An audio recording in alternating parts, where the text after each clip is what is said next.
Welcome, welcome, welcome to Moms in the Huddle. Hello, welcome to Moms in the Huddle, where nope. Yes, today, pretty much, I'm Erica Morgan. I'm the mom of D1 athlete Samaj Morgan at the University of Michigan.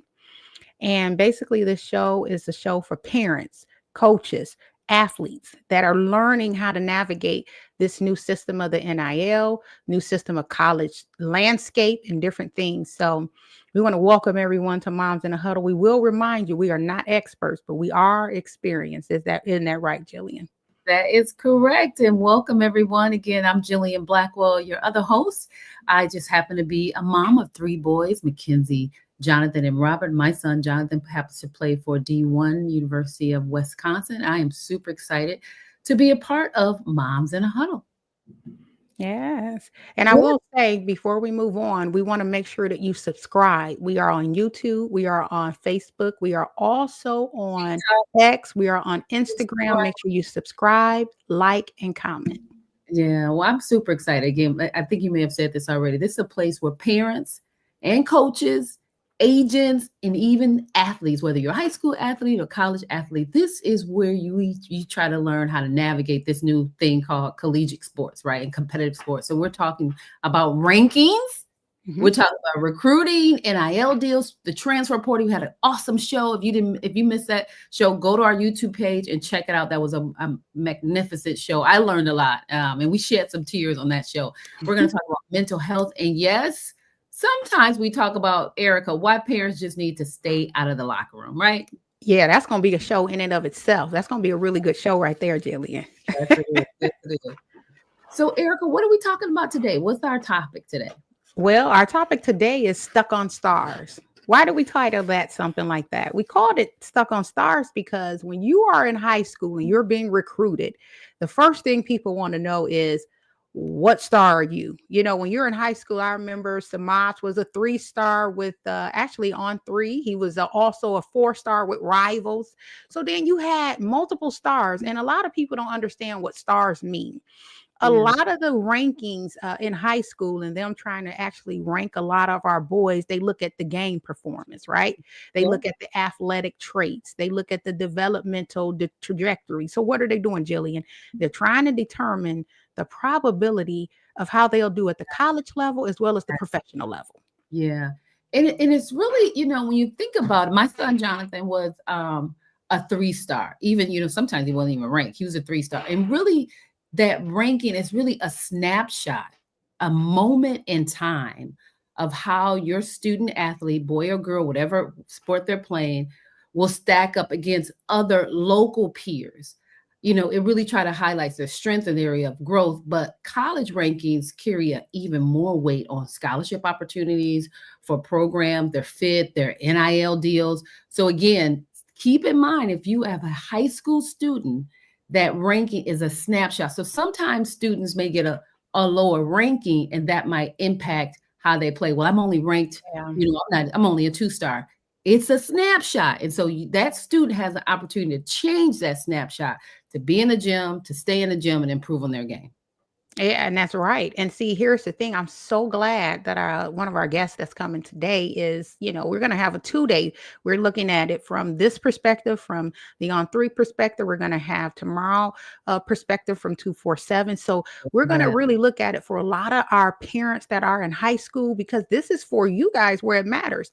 Now, since the landscape has changed, I am so curious to figure out what our guest today will say about the rankings. EJ is here with us, but I am so excited about that because not just the rankings, but the landscape has changed. Now, college athletes and going into college can get paid from high school, and even the law is coming down from that to where Yeah. you may be able to get paid from in high school.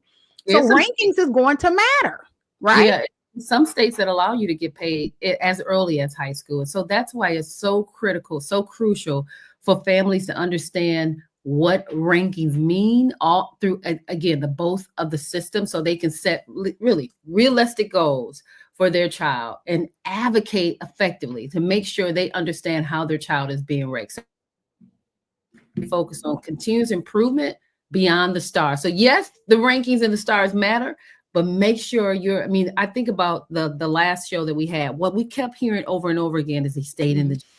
He kept working or the gym or the field. He kept working on his game. Yeah. Don't be glazing or stuck on the stars, glazing the star.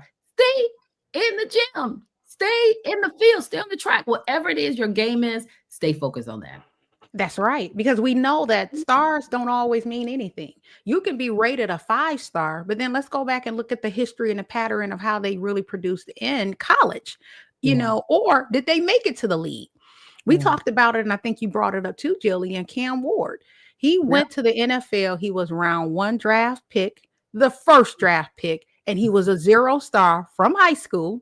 Wow. But yet he ranked high as a quarterback when he got to college. Right. So, and that's something that a lot of people don't really take into consideration, because you can be so stuck on stars, you forget that it's still the person that got to get out there and produce the things in which they need to produce. So sometimes stars don't matter all the time. Yeah. And imagine if he quit. Imagine if he said, Mom and Dad, or said it to himself, this, even though I love the game, this is how people are ranking me. And so imagine if he made that decision very early on in his college career or high school career, that I'm not going to pursue my dream. He would have missed out on, who would have foresaw that he would be the number 1 draft pick? Nobody. He's stuck in the game. Instead of being stuck on stars, what did he do? He stuck through the game. And so that should be an indicator. If your child is passionate about that sport, whatever that sport is. Yeah. You are a job as a parent is encourage them to make sure that they know that they are the greatest thing since sliced bread. That's right. Greatest thing on God's given earth, and you are going to make sure that they stay motivated to play the game. So I'm excited about this conversation. Again, my son was a 3-star. Yeah. I didn't know anything about those rankings, but I just kept hearing. I was like, you know what? Stay focused. Just stay focused.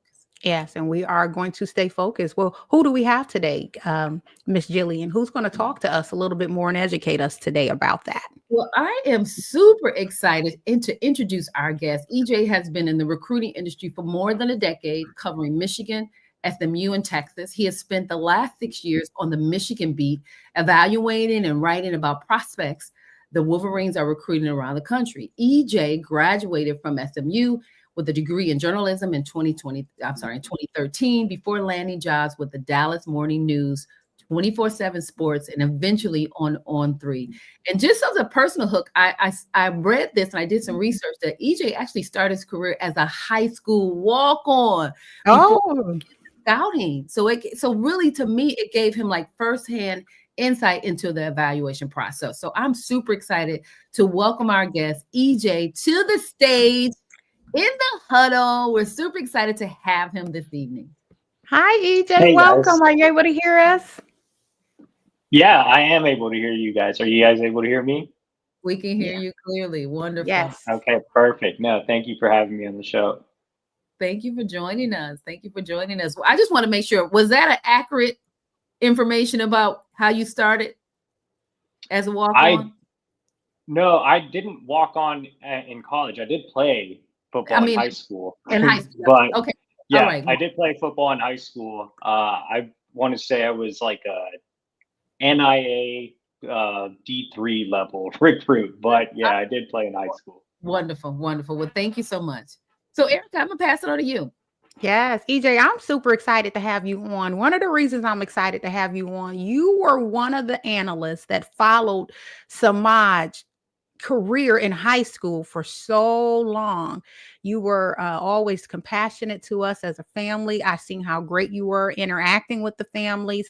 I think that you did well, you could do as much as you can as relates to looking and rating Samaj and looking at different things that he had in his repertoire in high school. But I'm excited to have you on because I think you're going to answer some of our questions. I will say that I know that the landscape has changed, but let's start with give us some information about you and what you're doing with the ratings, and if you're a part of the ratings, and what you're doing as it relates to at On3 regarding recruiting.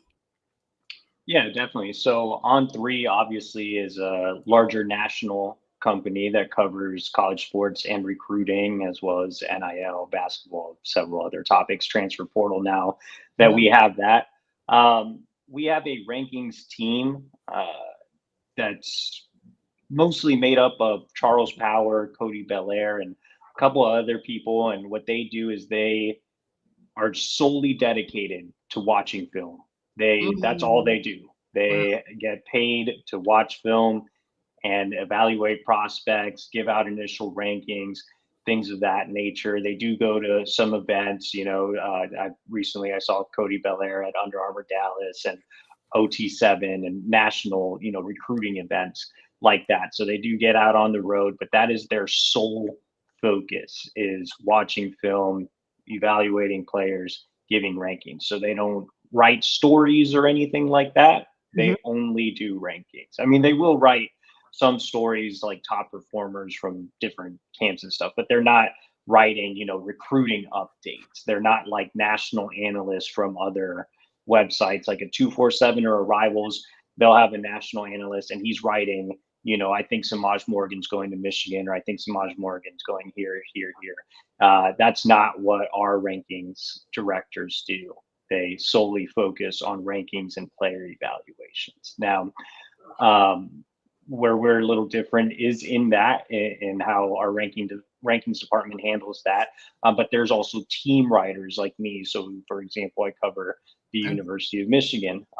Obviously, that is a big program, and I get to be fortunate enough to go out on the road and evaluate recruits across the country, especially Michigan recruits from almost every state at this point. I mean, they just got a kid from Montana, so Mhm. they're all around the country. So I get to go out and I see different guys, and what I do is, I'll see some recruits and I'll pass that information along to our rankings team. Now I do my own evaluations but they're kind of Michigan specific, how they would fit in at Michigan, how I would rank them versus how our national team has them ranked. And yeah, that's kind of the gist of, me. I'm obviously reporting on whether I think they're going to Michigan or not. But I'm Mhm. also giving evaluations as well and talking about where I would have them ranked and passing along, pertinent information over to our rankings team as well.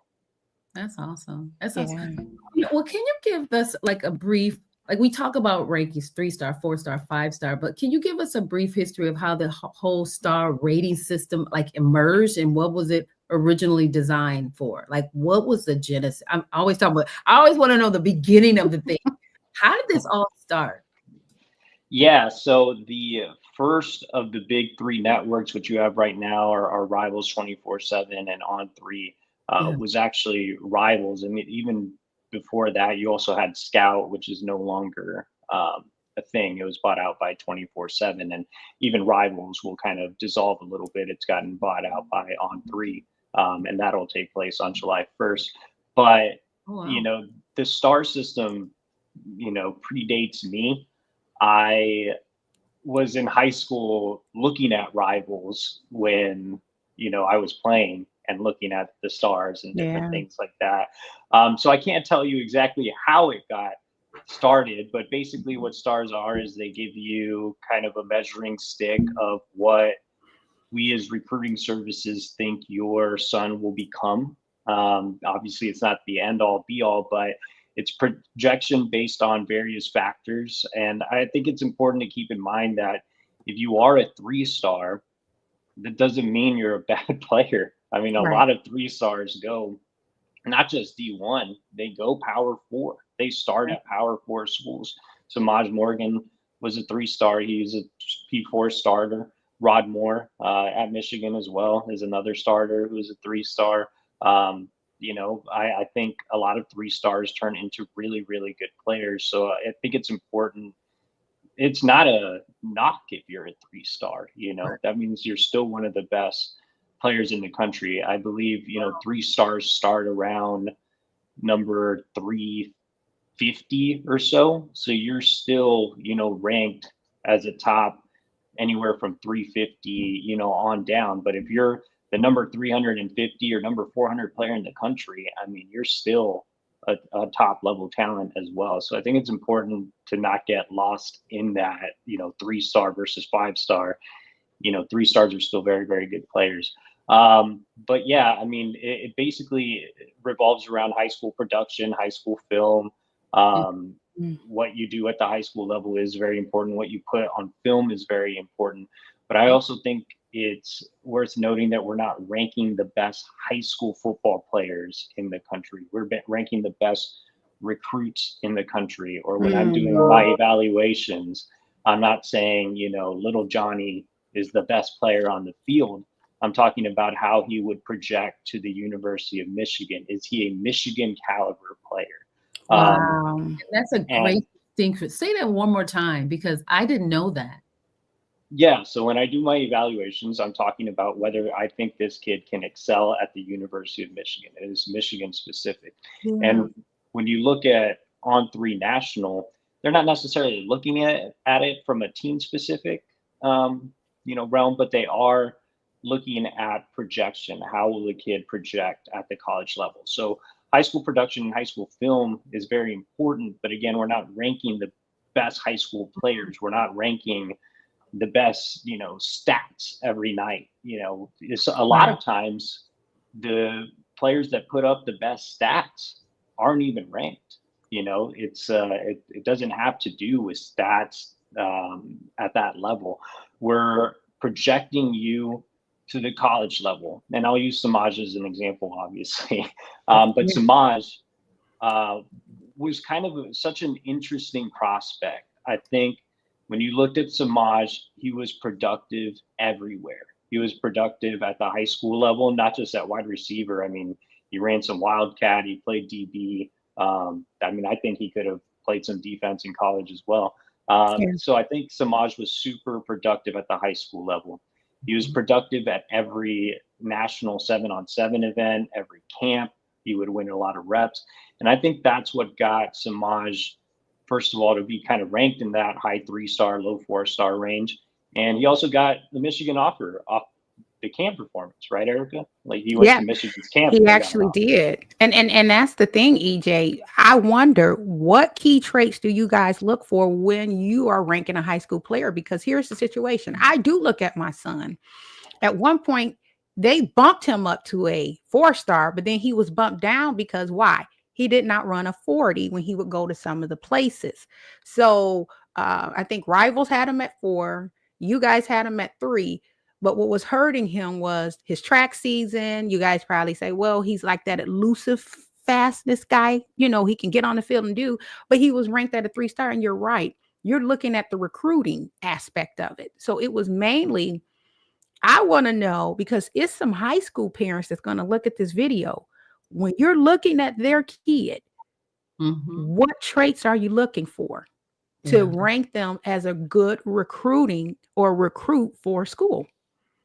Yeah, exactly. And that's why I called Samaj a really interesting case. He's actually the perfect case because he's productive everywhere. His camp performances are strong. His game performances are strong. You have to rank Samaj kind of in that area. But what kept Samaj from being in that, I guess, upper echelon or elite tier is the projection part.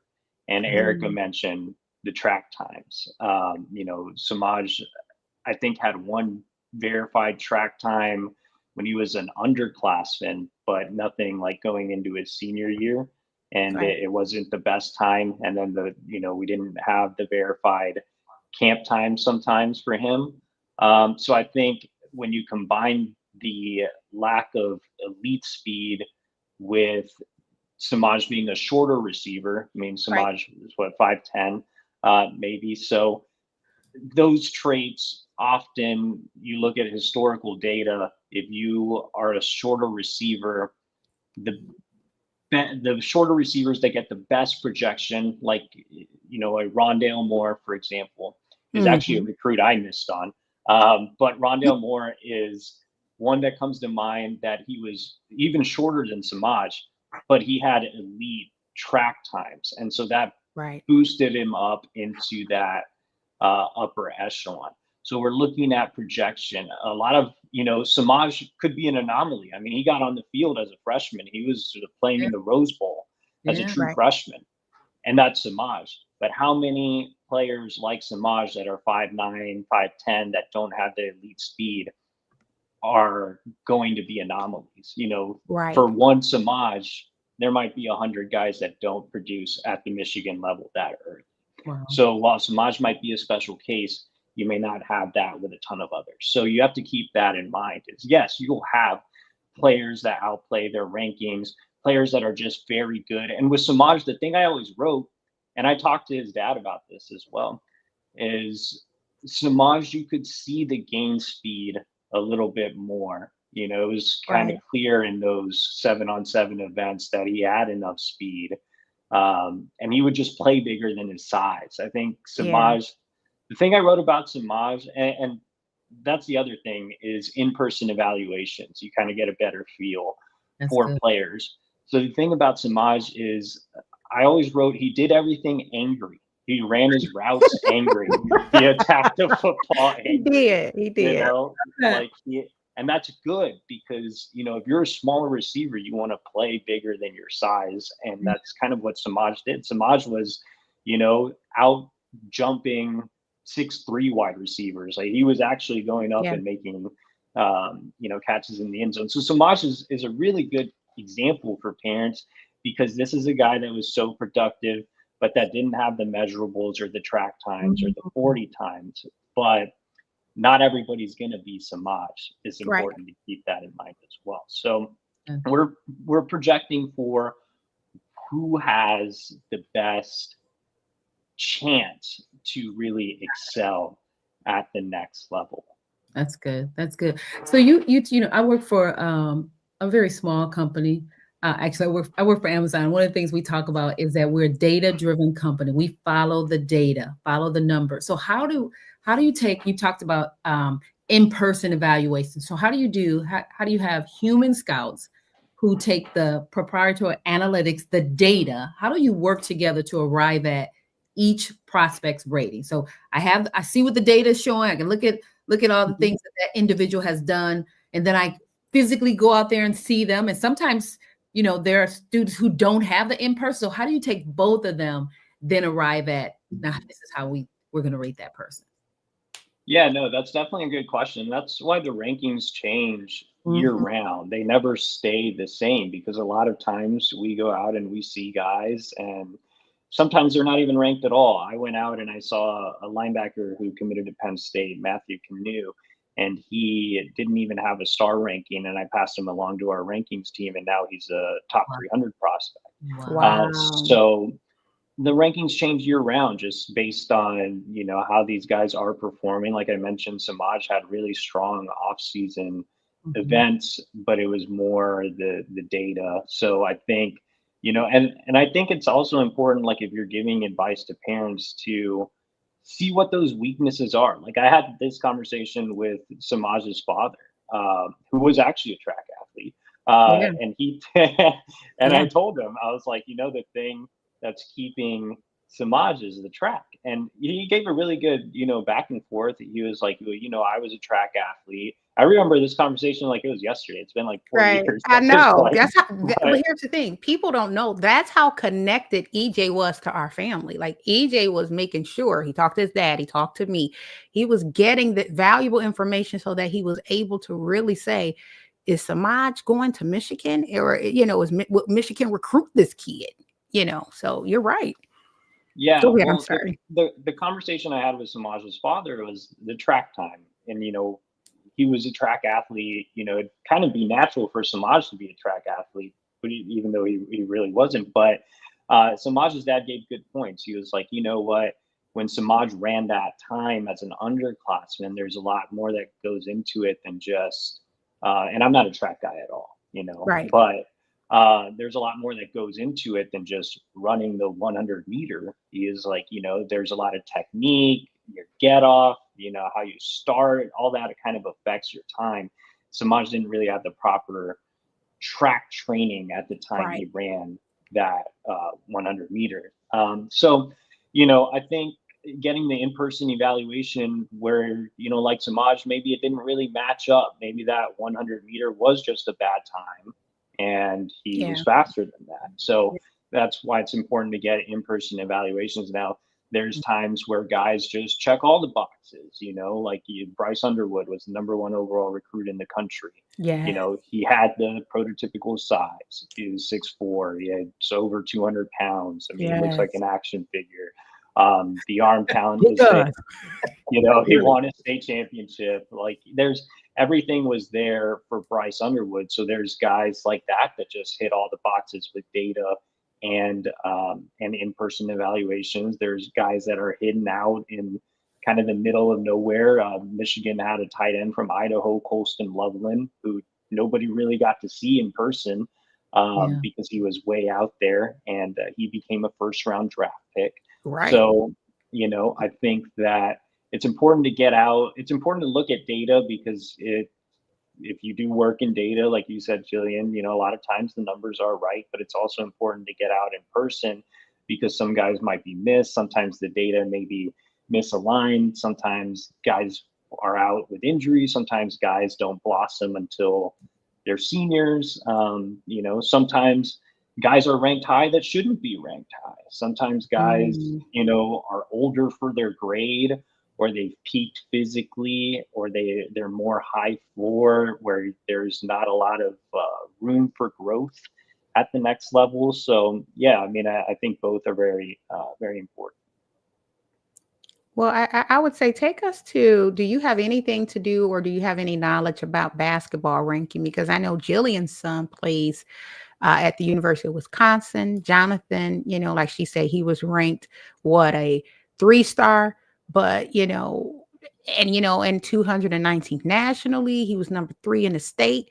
But I don't think that maybe parents, including Jillian and myself, probably feel like we feel that that's a little low. Like you say, 3-star is not bad because you're dealing with maybe where it go, but this dude was a freak of nature too. He traveled to different places. So, do you have any input as it relates to basketball players when it comes down to how their rankings are done? I don't have too much background with basketball. I did cover it a little bit early on in my career. I can say that basketball is very AAU circuit driven, or at least it was very Yeah. AAU circuit driven. So I think that's where a lot of the attention comes from. And also, I think basketball, you're looking at maybe smaller numbers than football as well. So Yeah. for us, I think, even into the 800s, 900s, there's still 3 stars. So, Yeah. I think with basketball, you're looking at smaller numbers. So, yeah, I mean, I can't give out too much information about basketball because that's not my wheelhouse. That's, But we I just do, we just yeah, want no, go we just wanted to show my son on the pic. I'm just Well, ahead. he was ranked, but here's the thing, Jillian, he was ranked 3-star. he And, was. and and that's where it matters, where you're talking about stars and what people do and different things. This young man has contributed, done a lot of different things. He's back at Wisconsin. He done Yeah. went and declared for what, the draft, not declared, he withdrew from the draft. But Yeah. when you look at different things in the landscape of how all this stuff really works, as parents, we're in the backdrop. So, Yeah. EJ, tell us, how has the landscape changed now that NIL been thrown into that? Because now I know you got parents coming saying something to you now, right? Yeah, I mean, that's definitely a good point. So I think I guess the landscape has changed dramatically. And I That's it. think parents care a lot more about rankings because they have the idea that it can affect NIL, which it can, and in certain situations it doesn't. It's a case by case basis. It's by the school's discretion of what they want to do with NIL. So, yeah, you definitely in the last few years have seen a rise in angry parents that are upset about the Angry? Wait a evaluation. minute. Angry EJ? Yes, imagine that. Yes, angry parents. And Look, Erica, if they're angry in the stands, you know they're gonna be angry when it comes to ranks. Go ahead, EJ. I'm But sorry. that's so horrible, though. Yes, it is. That's why we got the show. We want to talk to the angry parents. That's right. Go right ahead, EJ. yeah, and so when I covered Samaj, it was great because there were times that I didn't write the best things about Samaj. I wrote That's really true. good things about Samaj, but I also wrote, and that's why I had a discussion with his dad about the track times. I also wrote Samaj doesn't have verified track times. Samaj is on the shorter side. Samaj is this, that, You whatever. did. That's negative. But the thing about Samaj and his parents, where they took that information and they just asked questions, okay, so he didn't run well in track. This is our explanation for it, or whatever the case may be, right? There was never animosity. Everybody knows that Samaj was one of my favorite Right. recruits too, and he never stopped doing interviews because I wrote he wasn't fast or something like that. Right. He always was always gracious in all his interviews and stuff. And I think Samaj took the best attitude because Samaj always looked at the stuff and he would just kind of laugh at it and go out there and perform. And And play, and play. I'm sure he still does that. Right. I mean, I'm sure some. I bet right now, Samaj has seen some criticism off of what he did his freshman year versus sophomore year, which obviously Michigan had a lot of, issues with the quarterback situation. But I'm sure there's nobody more motivated in the wide receiver room than Samaj, Right. based on what he's, kind of gotten here criticism wise. So I think it's important to understand that, we're here to build relationships with families, help when we can, but also we have a job to do as well. And, we're not always going to write the greatest things Right. about your son. And that's okay. Right. You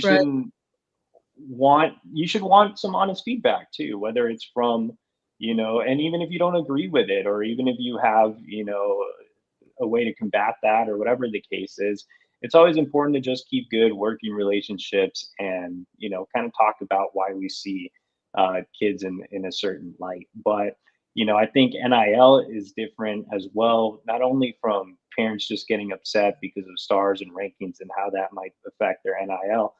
Just the reporting aspect of NIL is difficult too, because, if we hear, X recruit is getting an NIL package worth X amount, and we report that, it's kind of a gray area. I don't want to have my hands in anybody's wallet, but at the Right. same time, it is our job to report on NIL. It's just one of those things that's high up there right now. So Yeah. I think, when we say NIL is a factor for Bryce Underwood, it is, he's Yeah. the number one player in the country. And Yes. that's not his it's not a problem. It doesn't make him a bad kid or doesn't make the Right. family greedy or anything like that. If you're getting an NIL package, you should be elated. It's just part of the process. I know it's new. I know there's kind of negative connotation, or there was in the past, and I think there still is, of kids chasing a bag or things of that nature. But I Yeah. think NIL is just a part of it now, and players, especially if you're ranked high or you're highly touted, I should say highly touted. It's not necessarily about the rankings. If colleges view you as one of the elite quarterbacks or wide receivers or cornerbacks or defensive tackles, it's just like the NFL draft. Those positions get drafted higher, they get paid higher in That's the Absolutely. NFL. And so they're more likely to get, higher NIL packages. Now, I don't think you have to share your numbers with reporters or anything, but I also don't think you need to be mad at reporters for saying NIL is a factor. It is going to be a factor, especially for guys that are, getting recruited by a Michigan or an Ohio State or a Georgia or an Alabama. That's it. Or Wisconsin. Hey, Wisconsin does some NIL packages too, you know. Yeah, So they I do. mean, Yeah, they do. So we talked about the Shamages of the world. We talked about the gentleman that was kind of like under the radar. He was a zero rating. What would you say to some of the under the radar athletes about getting noticed despite any public star status? Like there, for example, I have a son who I have three sons. My youngest son is a senior at Brother Rice. He got injured, right, in his Mm. sophomore year, kind of sat down in sophomore year, getting back to speed in his junior year, now going into his senior year. So kind of under the radar, great player, but kind of under the radar. So I know there's a lot of students that may not be, they don't have any stars, but kind of like under the radar. What advice would you give to them as well as to their parents about making sure they do what they need to do to play really well and to get quote unquote noticed?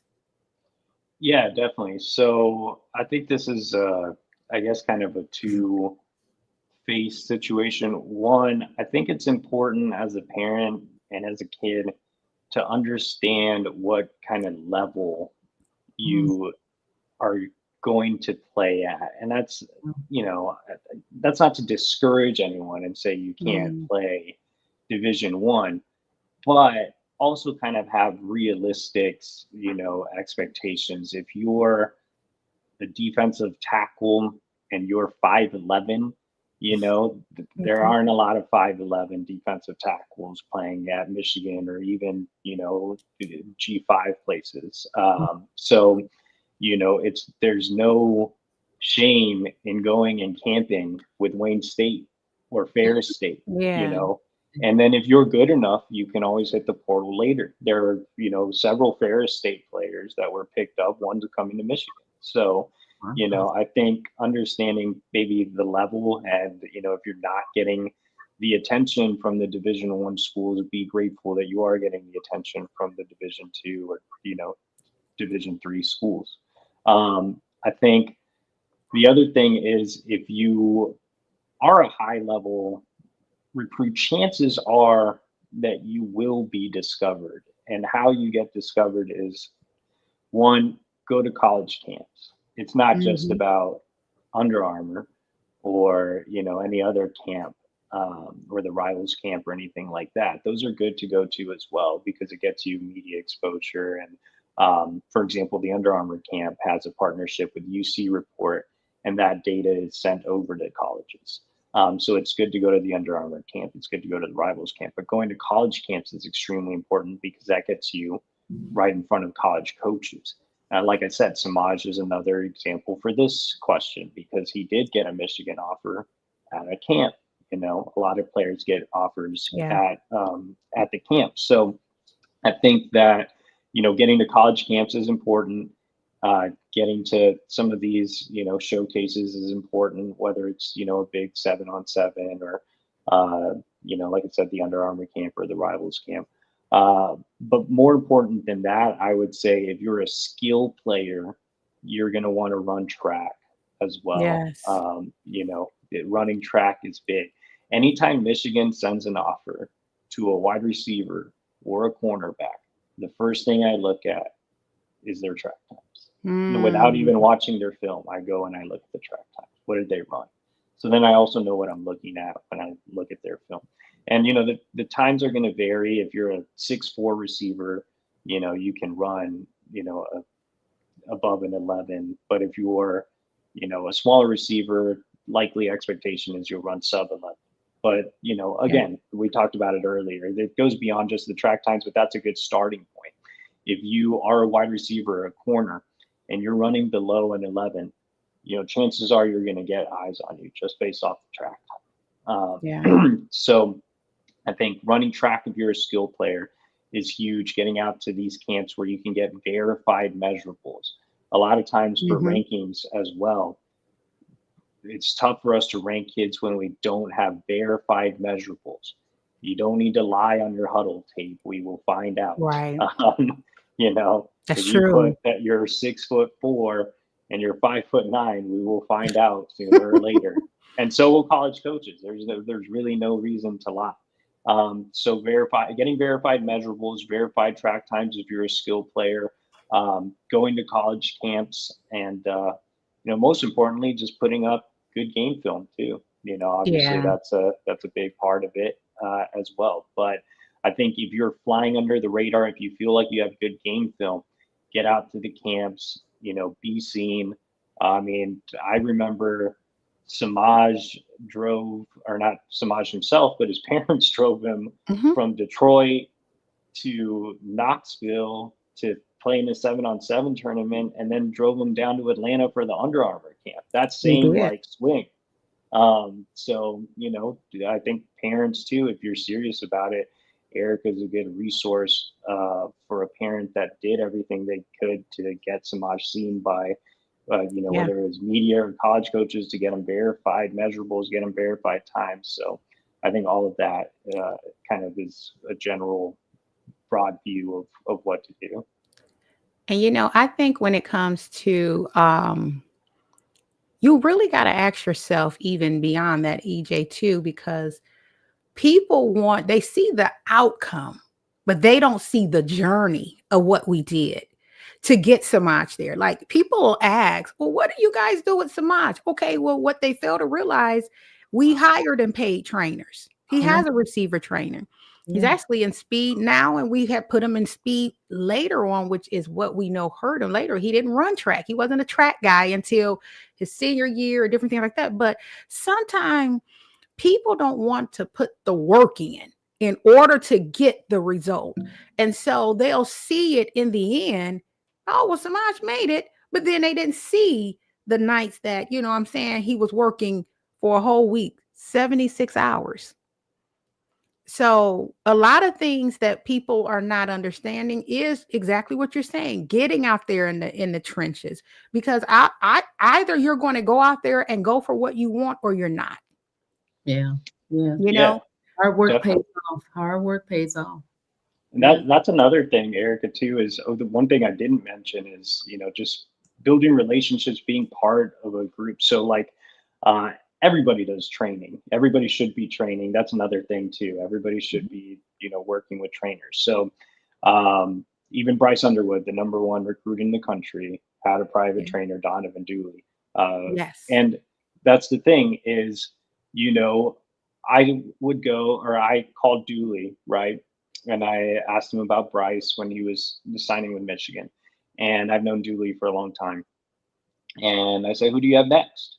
And he said, I have Mm, Donald Tabron. He's a 2028 out of Cass Tech. He's the next guy up.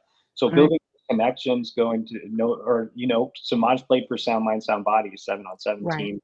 So did Will Johnson. So did Bryce Underwood, Dante Moore, the biggest names, to come out of the state of Michigan. Mostly played for Sound Mind, Sound Body, or a part of the organization. Yeah. So anytime I cover a Sound Mind Sound Body event, I talk to Curtis Blackwell, who runs the organization, and I say, who's next? Being Mm, building relationships, being part of whether it's trainers or 7-on-7s, or people you're working with. That's big too, because it allows not just me. I'm not the only one asking that. College coaches are asking that too. Curtis deals with several college coaches at all levels, from Division 2 to FCS to Division 1, and all those right. college coaches are asking, who do you have that can fit for me? And a lot of times, Sound Mind Sound Body, for example, they'll do the bus tour. They'll take you to different schools. They'll take you to different Right. 7-on-7 events. So being part of organizations like that can help out as well. Yeah. We Well, actually had a question here. I think you answered it, but Samaj Morgan is listening to he said, what advice would you give a player to get a higher rankings? We also see Mr. Jonathan Edison did join it. He said, hey, ladies, love it. His yeah, son is actually, he played football as well at West Bloomfield. And Oshun Taylor said, hello, everyone. love that. So I will say, when it comes down to a lot of the things that we're doing and that we're talking about with this, I got one more question for you, EJ. How do you feel that parents take you regarding their children as it relates to the honesty that you give? Do you think that they take it in stride and go to the next level to go and do the things that you may say, this is what I've seen? Or do you feel that they get offended with you and then they don't want to hear back from you? Because it's almost like either they want to grow or they don't. And then what was the outcome? Do you have a story where you're like, hey, we rated your kid, this wasn't what it was, and he either didn't make it D1 like the parent was saying, my kid is a D1. We all think our kids is great, right? But sometimes we have to hear the truth. Truth makes you better. Yes. Yeah, and I mean, I think a lot of parents, for the most part, take it in stride. Especially, how many times did I see Samaj? Like 30? I mean, I Yeah. saw Samaj.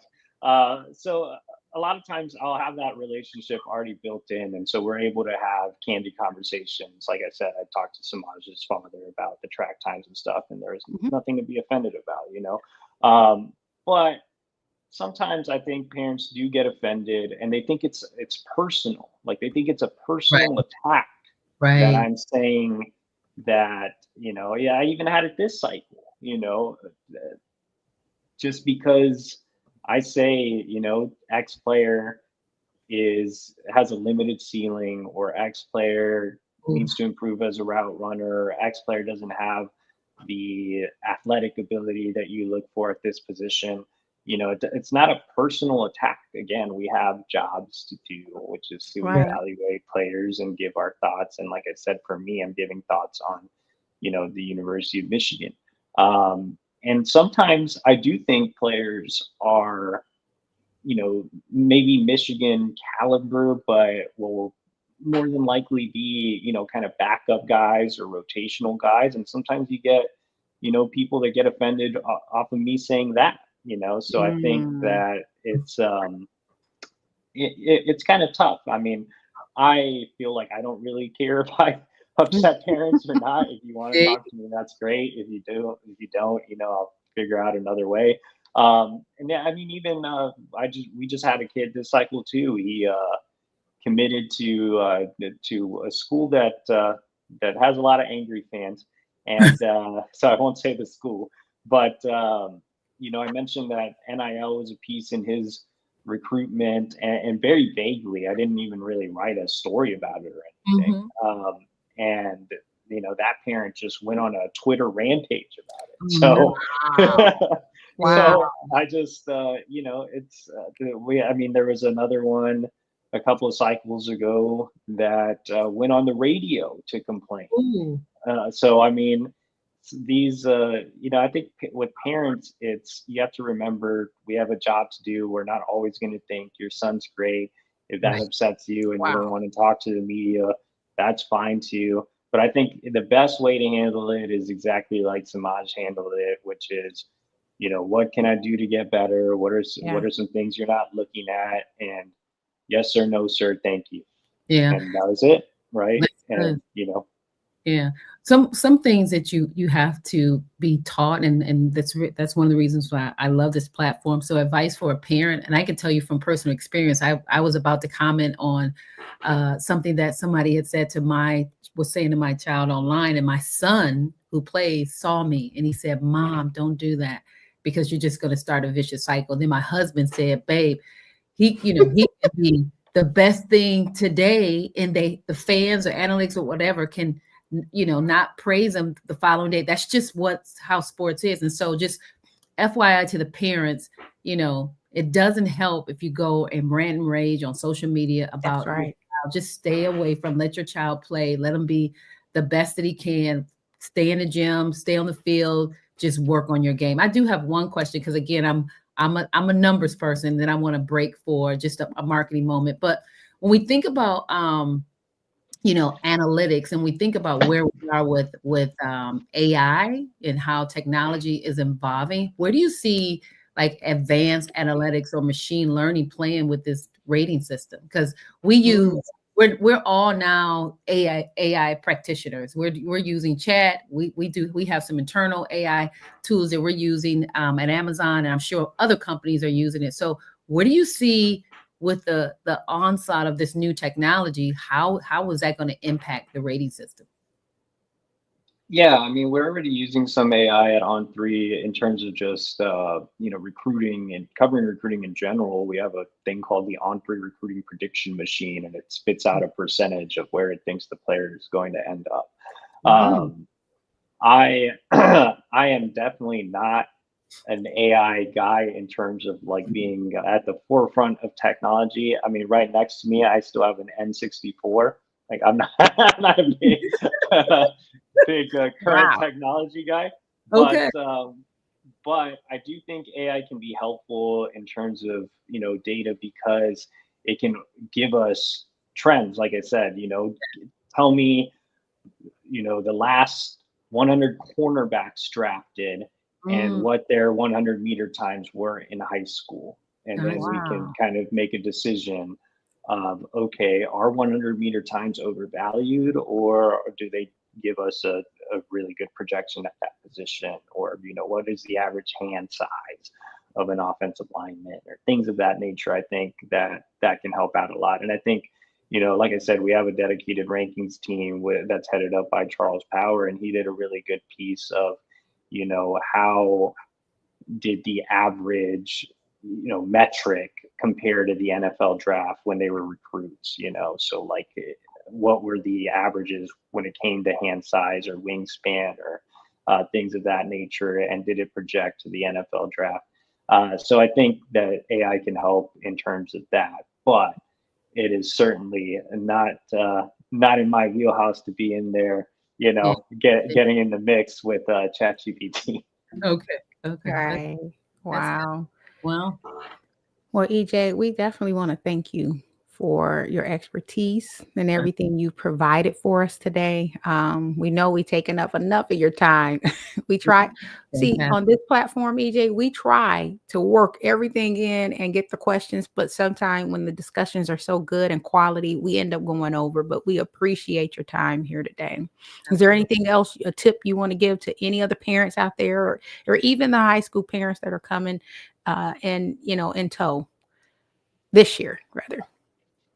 No, well, thanks for having me, guys. Yeah, I think we covered a lot there. And I mean, the only piece of advice I would say, if you're a parent, starting off the process is contact Erica Morgan. She will navigate you I love through For it. the, football, through the process for football. Right. no, Yes. no basketball, Right. football. Same here. I See, we're don't the know. same. No Yeah. basketball.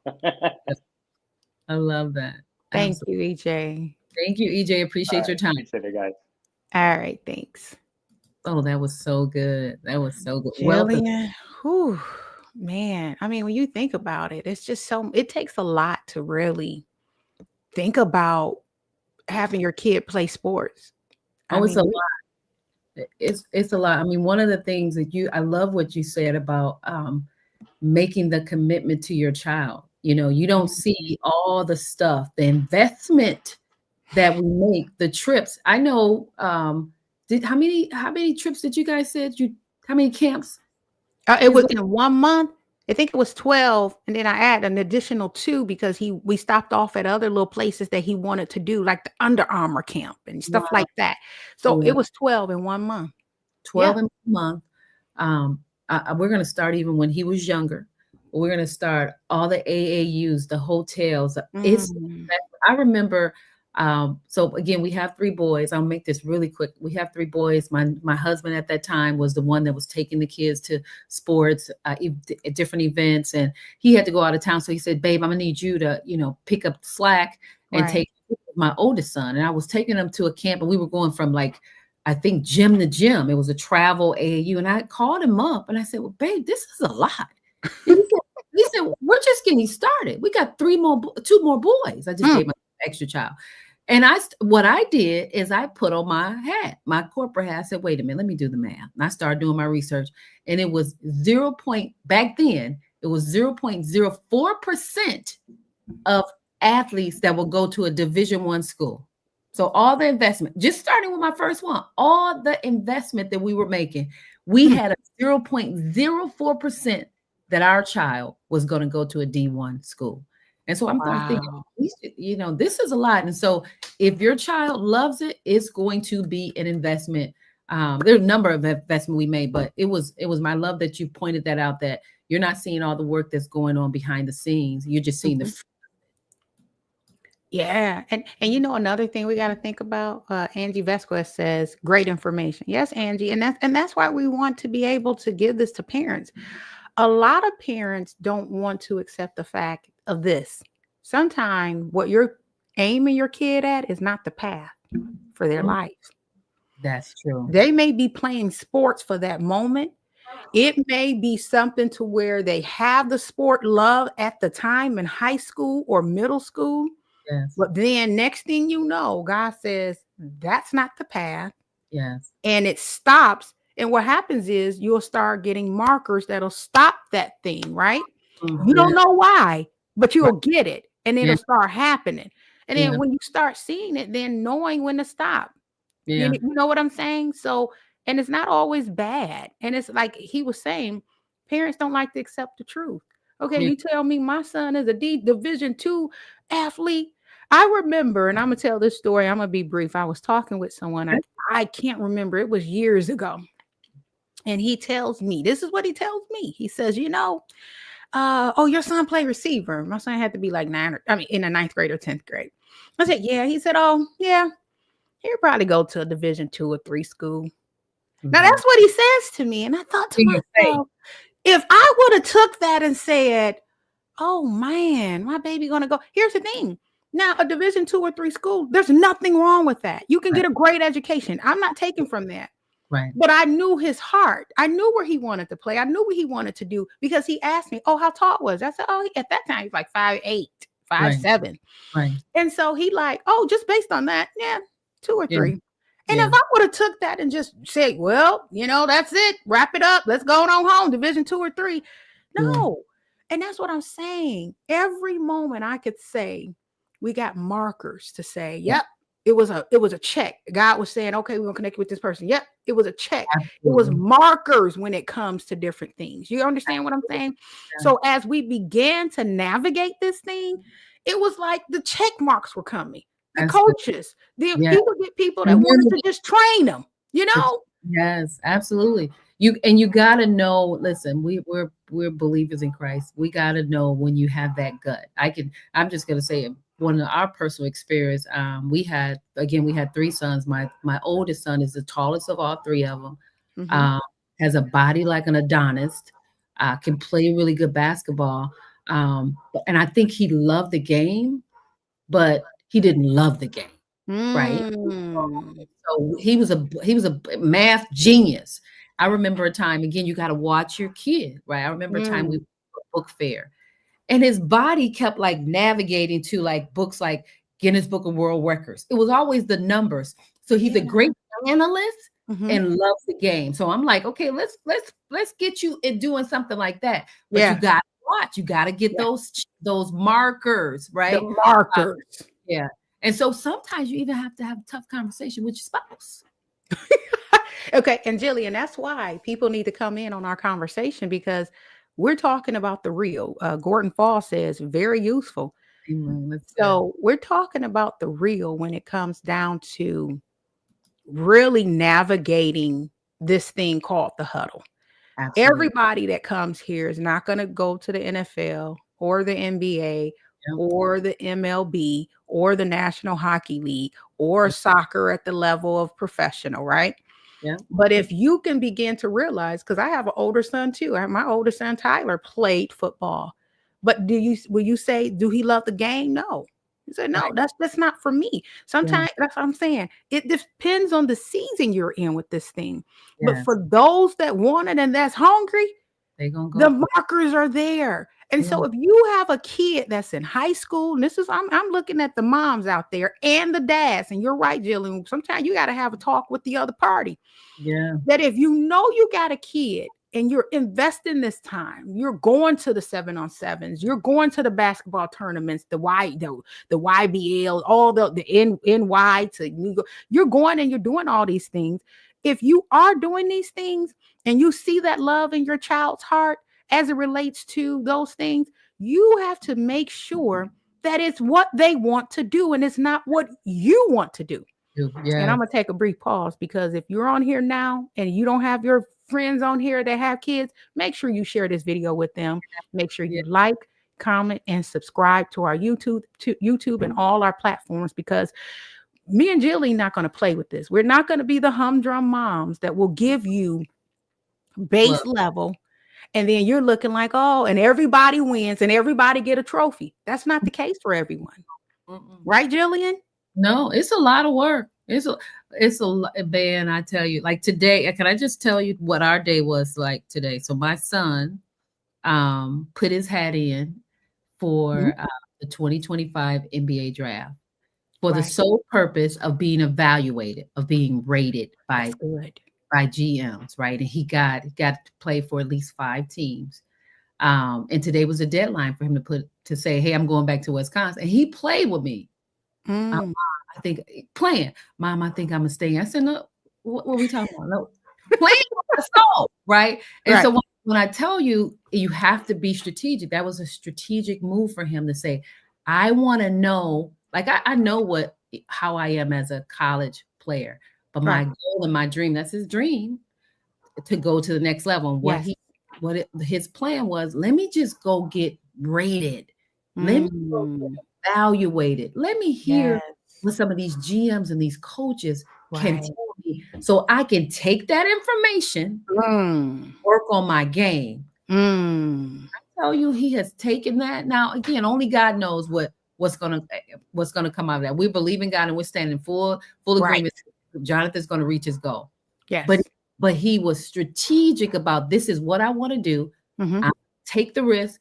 I'm going to go and I want to get evaluated. So again, Right. the commitment, the dedication, the Yes. plan. So to your point, Erica, when you say, listen, if your son or daughter is saying, this is mom, this is really what I want to do, Mhm. do everything you can to support them. Yes. Investing in going to the camps, getting a trainer, getting in the Mhm. gym with them. While he was here in Michigan, I was in the gym lifting with him. That's right. But That's right. do it for them and support them. So this was a great conversation. Yeah, it was. Do you have our marketing moment, Jillian? You know, I do. And why do we do this? Again, I don't know if people know. So I've been in corporate America for, I don't even want to tell you, for a very long time. I have 25 plus years in marketing and change management. I work for Amazon. I've worked for Microsoft. I work for Xerox and AT&T. So when we say a marketing moment, it's because I have the background. When we say through the legal lens, it's because Erica is an attorney. So we're not giving you stuff that we've just Googled. We've lived this thing. And so one of the things our marketing moment today is about staying consistent. And I say because of experience. So for those of you who are using social media, and when I say those of you, oftentimes athletes are not even using, they got 14,000, 10,000, 20,000 followers, and they're not communicating with their fans and their audience. And so for those of you who are using social media, for those of you who are not, please start to use those multiple platforms and stay consistent. And what I mean by that is you need to determine a realistic posting schedule based on your schedule, right? So whether it's twice a week, every Monday or Thursday, or bi-weekly on a Wednesday, commit to it and do it. And so when you practice regular updates, what it does, it signals that that person is reliable. That could be, if you are a student and college coaches are looking to see what you're talking about, coaches can go in there, scouts can go in there, recruiters can go in there. They can determine and look at your development over time because you're posting information. And moms and dads, encourage your child. You're on social media, you're on a computer, all day playing them games. Do something about it. And so consistently develop content. So what you do when you do that, you train your audience to expect new material from you. What is Jonathan talking about? What is Shamad? Now, again, I'm talking to my son because he's not consistent. I think he might have 14, 15 posts anyway. But what it does, it really helps you stay top of mind for recruiters. And if you are in college, it helps people who want to offer you an NIL opportunity to see you, that you have a following, that you're communicating with your followers. So you can there's all type of simple tools you can use. You can use scheduling apps, a calendar, appoint reminders. You can plan out content in advance to avoid any last minute rushes. You know, we have these children that are in college and or school. They have some very busy schedules. So that's my marketing tip. stay consistent with your social media posting. Yes. And my marketing, I love that marketing tip. You know why, Jillian? Because it's one of those things that people are not consistent with a lot of things in life, not just not posting, but there's a lot of things that don't get them to the next level. But I Absolutely. will say my legal note that I would like to talk about is EJ actually talked about parents being upset with what he's writing about their children. Do you know the First Amendment? Freedom of press, as an attorney and understanding what that truly means, that is protected speech. Yeah. So what that means is EJ Holland, On3, a lot of the sports writers that are writing about your kids and that are ranking your kids are opinions by the scouting services like 247, Rivals, or On3. And what it is just the editorial. But understand it is protected speech. But an athlete typically cannot sue for a defamation case unless the ranking is knowingly false or malicious. We're not talking about, oh, well, he didn't run this time or he didn't do this. We're talking about someone putting malicious information, negligent information out there about your kid, like they have a criminal record or they may say something so negative and it's out there. And that is something in which maybe your child or you may have a lawsuit.